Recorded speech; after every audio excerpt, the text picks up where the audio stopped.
Gamer. What is up, guys? I'm the Wynaut Gamer, and welcome back to a brand new series of videos that's going to be Pokemon Challenge videos. We're going to start off with a pretty cool challenge video here. We're going to be going with a Pokemon named Ralts. It is a really weak Pokemon, but it's going to be very challenging to be able to beat red version here in this game just with Ralts. So we're going to get to show you the rules up here after we name our wonderful Ralts Coconut Head. Yes, guys, he looks like a coconut head.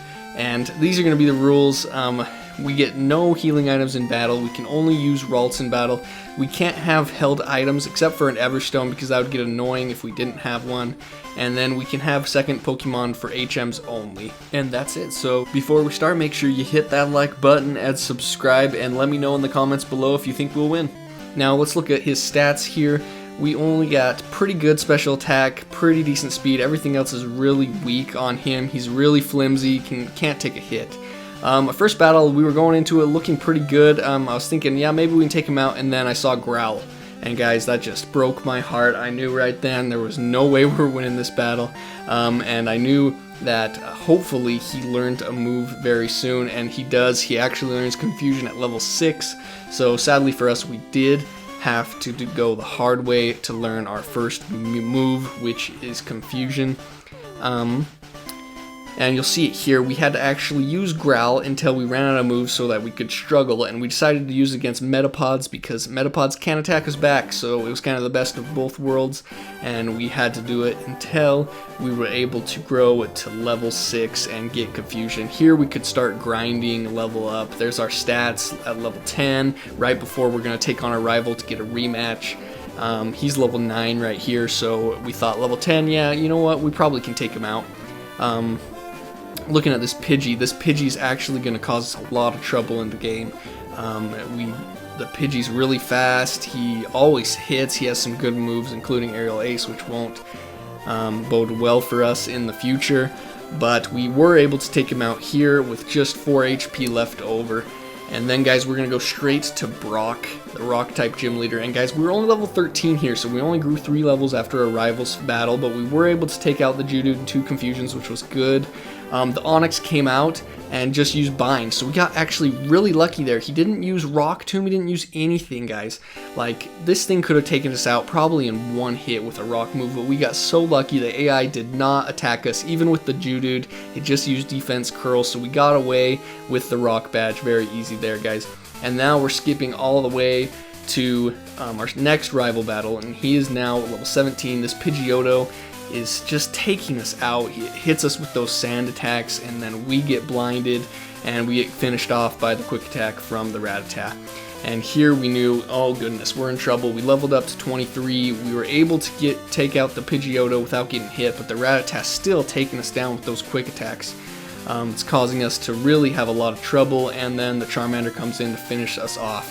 And here we go. I think this one we're going to get a break. We get a Calm Mind off on the Pidgeotto. It just goes for tackle, which is okay, and we almost take it out in one shot. Oh, and then it hits us with another hard quick attack though, and that's gonna make it very easy for us to get killed. Confusion does one-shot the Rattata, and then we're looking at Charmander. Hopefully we can one-shot him, and we get the critical hit, which was huge. And then the Abra comes in, and it does not have any attacking moves, so we are gonna be able to take it down, and this is going to be good because it's going to set us up well for the next gym battle, which is Misty, and she is very powerful. She's got a super powerful Starmie, which is psychic typing, so it is going to resist our psychic moves. And Misty, Staryu, and Starmie are already very overpowered. We were able to take out the Staryu without like any trouble at all, but look at that damage the Starmie deals to us, over half damage, and we're what? 6-7 levels higher. We're level 27 here. This Staryu's only 18. We went with Calm Mind now, thinking, yeah, that's going to help us out a lot. In the long run, we set up 2 Calm Minds, and then we're able to one-shot Staryu again. I mean, there's 3 Calm Minds there. And Staryu just keeps using Hard, and lucky for us, doesn't deal any damage to us. If it would have went for a Water Pulse, confused us. We really got lucky here. in that terms. But then the Starmie knows that we're bulky, so it actually goes for Swift. So that was smart by the AI, and it almost takes us out, but we are able to get the confusion off and get the win there for Misty and get the Cascade badge. So we're looking pretty good right here, guys. We get another fight with our rival in the SSN. It's going to be this Pidgeotto again, though, facing off, hitting us with those sand attacks. But we were able to get the better of it. We're level 31 now. We're getting really high. We're being able to one-shot most of his team at this point. I think the Kadabra was going to take this pretty well, so we did go for an extra Calm Mind there, but we did get the critical hit, and we did learn Psychic, which was huge. Psychic early in the game, I mean, that was really overpowered. This helped us out really a lot here in this early game. We were able to go against Lieutenant Surge and take out both of his first Pokemon with ease, but the Raichu was just too bulky. It was able to absorb those hits and then take us out with a couple shockwaves. One thing about Raichu that was hard is it did outspeed us and it got up those double teams, but we were able to get it right there. I mean, we wouldn't have been able to take that out unless it went for that double team. If it would have just attacked us, we would have kept losing. Here, Giovanni, we were able to take out his Onix with ease, but his Kangaskhan was bulky. Took that Psychic like it was nothing. We tried again, and this time, guys, we're going to be able to overpower that Kangaskhan with a few Calm Minds. We actually took Onix's attacks fairly well. I mean, we are almost 20 levels higher, so that helped a lot. And in the end game, this isn't going to be good because they're going to catch up on those levels and they're going to really be dealing a lot of damage. We got lucky even and got the critical hit on that Kangaskhan to be able to take it down. Rhyhorn does not have any special defense, so we were able to take him down. Now our rival fight, we took out the Pidgeotto very easily, which is key, and the Gyarados also, which was very bulky. The Execute isn't that powerful yet, so we are able to take him down pretty easily. The Kadabra can't do any damage to us, where we're also Psychic type, and we take out the Charmeleon pretty easy. So our rival is looking not too great right now. We're looking pretty good against him, but now this is scary because Hypno is a scary one. Now, guys, we did skip Erica because Erica was just a walkthrough. We swept right through. We figured we didn't need to show her, so this is actually into the 5th gym here. Koga's gym, and this is just one of the trainers here, and his Hypno was giving us so much trouble, but until we got this lucky run where he actually poisoned us, and our Synchronize ability gave him the poison, and we were able to barely live there. And then Koga himself were able to easily take out the Coughing. The Muck takes a nice hit and then throws out a Sludge, which did huge damage to us, but we were able to survive, and we did level up there to level 48 now, guys. We're 10 levels higher than almost all of his Pokemon except for his Weezing and his Muck, and we were able to one-shot the Weezing because he doesn't have the best special defense. He's more of a defensive Pokemon. This is a look at our stats at level 50. We're looking pretty good. We're actually super fast, guys. Look at that. Look at that speed stat. We're not supposed to have higher speed than special attack, but because of that hasty nature, it's huge for us. And now this is where the Pidgeot comes in, and this Pidgeot is very annoying, guys. He used Whirlwind. I had to throw a Pokeball with our Spearow there, and then he got rid of all of our boosts and took us out. Here, guys, once again, I'm trying to set up some double teams to be able to dodge these attacks, and I was finally able to do it, and then we're able to pretty much sweep through the team until Charizard comes out and just one-shots us with that flamethrower, and I thought for sure after getting up those Calm Minds we're going to be able to take it.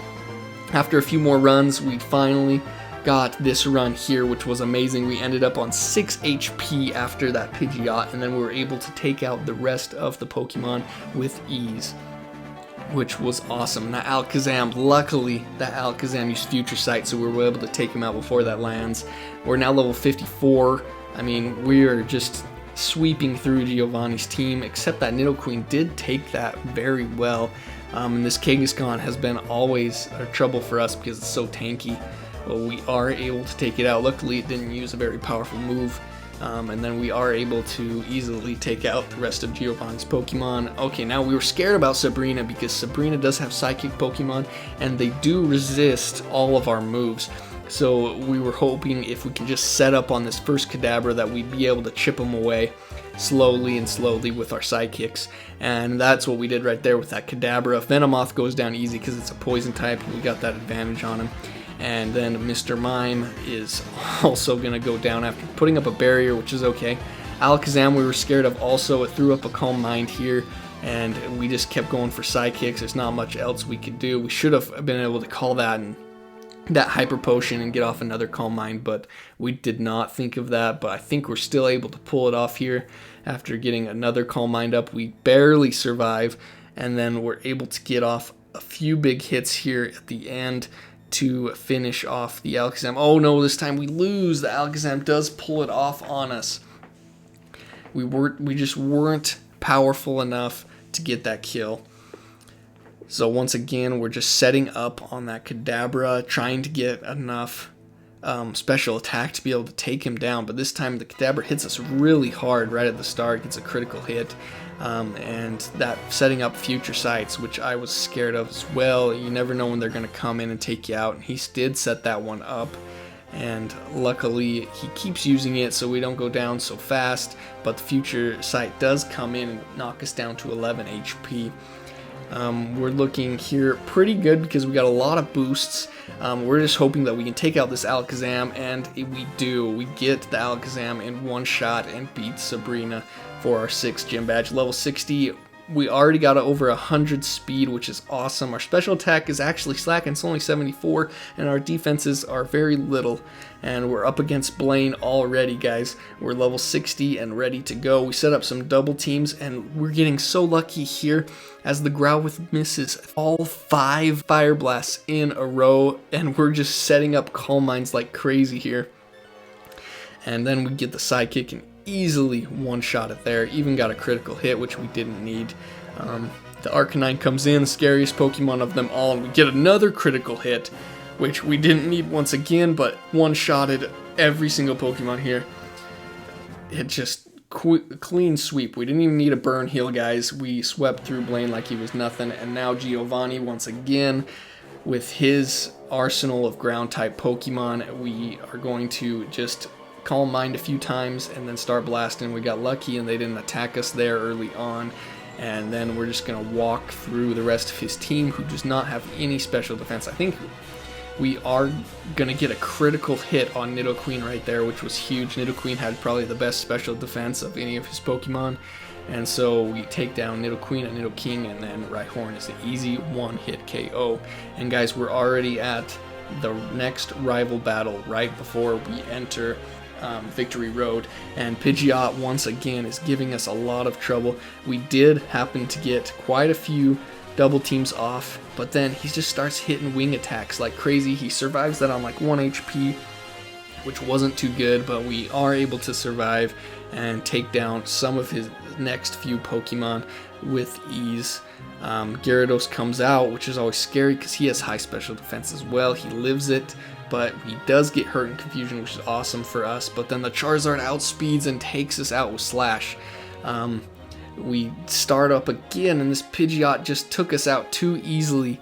And we gotta get off a lot of double teams for this one, guys. This Pidgeot just keeps taking us out. That first round, we had quite a good run, but man, guys, we had to try this battle a lot of times. This Pidgeot gave us way too much trouble early on. It's just doing way too much damage, and we're not able to get anything off until this run here, where we got up enough Calm Minds to easily one-shot almost all the rest of the Pokemon. Gyarados does live there, which was crazy, and we thought, oh my goodness, but luckily the Charizard misses.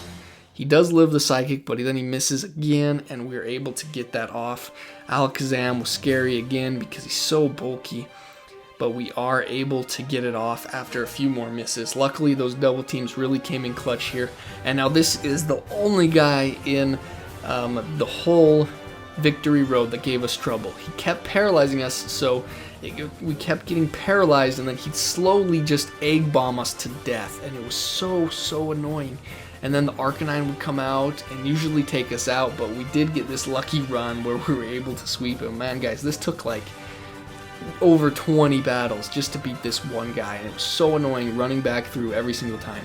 Alright guys, now we are in the Elite Four against Laura Lee, and this Dugong was probably one of the hardest Pokemon to take out, guys. Like, this is a very lucky run that we got up here. We had to level up to 80 just to even face Laura Lee. She is absolutely insane. This Dugong just, we couldn't catch a break. We had to get up a lot of double teams and hope that it missed, but it kept just killing us over and over again until I was just getting really tired, guys. I mean, this was a really hard battle, and it was really tough to be able to get past this Dugong, let alone the rest of her Pokemon. And I think this run we got really lucky here. It didn't look too good at first, but we did get off as many double teams as we could. We just spammed double teams. Luckily the hail stopped there, and then he used it again, so I'm getting damaged thinking, oh dang, this hail's gonna take me out, and it's not looking good here. We one-shot the Lapras, looking great. Cloyster's there. We one-shot the Cloyster with ease. Slowbro comes out, and I'm like, oh crap, we can't one-shot a Slowbro. And we don't, but luckily Slowbro misses. But then again, full restore comes, misses again, and we got the kill. And then Jinx takes it again, but misses, and we get the kill with 5 health. We finally defeat Laura Lee after so many. Then Bruno comes out, and Bruno was a little easier. He did take a few tries, though, because his Hitmonlee and his Hitmonchan did live a Psychic, which was bad for us, but we got lucky here and got a confusion on the Hitmonlee, and we happened to get a high roll on the Hitmonchan to take it out. Machamp did live, and it did lower our speed there and got off a cross chop, but it didn't do too much because we resisted. So 81, we were able to take out her, and now we got Agatha, and Agatha's Gengars. She was actually the easiest. We even forgot to heal before this battle, and we just went through it in one shot. We did one-shot every single Pokemon with Psychic, and then we ran out of Psychic, so we even used Confusion on the Haunter and one-shot that as well. That one was easily the easiest Elite Four member, and now we got Lance, and Lance was an absolute headache. He was just a little step up from Laura Lee. He was so hard to beat. We had to level up to level 88 before we could take him on, and even then, this Gyarados gave us so much trouble, guys. It was literally so hard to get past this Gyarados because it would just Hyper Beam us to death every single time. With no defense, it could pretty much one-shot us with Hyper Beam. And at level 88, if we had full life, we could take it. And then we got this run here where we almost got through until his Dragonite once again just blasts us with a Hyper Beam. And we just could not get them to miss just enough times. And it was getting really annoying, but finally we got this run where we got our Calm Minds up, we got our double teams up, we were able to one-shot the Gyarados, able to one-shot the Aerodactyl, we got lucky with those misses. We were able to almost take out the Dragonite, but the Dragonite did miss. We were able to take him out on the next one, and then his Dragonairs are easy one-shots for the finish, guys. And now we're on to the champion, our rival, but we're facing him with Coconut Head. He has 156 right here at level 90. We're able to beat him at level 90 with 108 special attack. This Pidgeot sucks. It was the bane of our existence because it would throw sand attacks up and blind us, then we'd miss. And then we still had all these other guys who was just still so powerful and were able to take us out just one by one every single time. Future Sight comes in and kills us there. Pidgeot gets the best of us on this run using Aerial Ace, so double teams don't even matter. Once again, we can't even pass the Pidgeot. Just to show you a few times we did this battle, gotta be close to like 100 times, guys. It was so many times just to get this run, and I still can't believe we got this run that we won on. It was insane, but we were able to get the W, and we just barely were able to snag in, get the misses that we need, but here we lose also again, just barely, to that Future Sight coming in again from the Alakazam, just barely taking us out. Here we're getting Sand Attacked. We got Sand Attack 3 times in a row, and then we got our Calm Minds up. We're able to take the Pidgeot out. We're thinking, oh, we got a miss. He did 3 Sand Attacks, but we got off on it on the Gyarados. We got it off on the Charizard. We got it off on the Alakazam, but he lived just barely. We saw the full restore coming, so we Calm Minded again so we can one-shot the Alakazam. Somehow we still haven't missed. We one-shot the Rhydon, and then we also one-shot the Executor, guys. And that makes us the champion, only using Ralts, guys. We can beat Fire Red with Ralts only. It was insane, guys. I hope you guys enjoyed this video. I really hope you did. Make sure you hit that like button and subscribe. Let me know which Pokemon we should do this with next and which region we should go through. We are in the Hall of Fame with Ralts, Coconut Head, Wynaut Gamer. I think the craziest part of this video was how many Pokemon Ralts was able to outspeed. It outsped the Dugtrio from Giovanni. It outsped all of Agatha's Gengars. That was insane how fast this Ralts actually was. I know it had a hasty nature, but it was still so crazy and such a good run. Thanks again for watching, guys, and we will see you guys in the next one.